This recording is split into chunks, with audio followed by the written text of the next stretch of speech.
नमस्कार, माझं नाव राजेश देवदास सामंत, राहणार डोंगरगाव. आमची साई दूध डेअरी आनंदनगर येथे ओपन होत आहे. तरी दिनांक 1/3/2026 रोजी रविवार विक्रांत दादा शिंदे यांच्या हस्ते शुभ ओपनिंग होत आहे.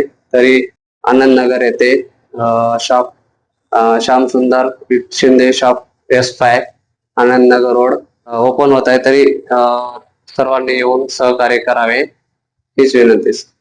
आपल्या इतर देखील 2 शाखा आहेत. भोकर या ठिकाणी 2 शाखा आहेत. आता ही तिसरी शाखा ओपन होत आहे नांदेड येथे आनंदनगर. त्याच्यामध्ये आपले प्रोडक्ट दूध, दही, पनीर, खवा, तूप, लोणी सर्व प्रोडक्ट आपले स्वतःच आहे आणि स्वतः आपल्या घरचं दूध आहे. दुधांचे सर्व आपले जनावर घरचे गोठा आहे. डोंगरगाव या ठिकाणी सुप्रसिद्ध आपल्या इथून एक 10 ते 15 वर्ष झालं आपले चालू आहे. याच्या पहिले आपण जे आहे नांदेडमध्ये पनीर सप्लाय करत होतो सर्वांना. आता हे स्वतःच एक ब्रँच तिसरा आनंदनगर येथे ओपन होत आहे. तरी सर्वांनी सहकार्य करावे ना. इथे एक वेळेस येऊन सर्वांनी भेट देऊन आमचं काय ते टेस्ट करून बघावे. धन्यवाद.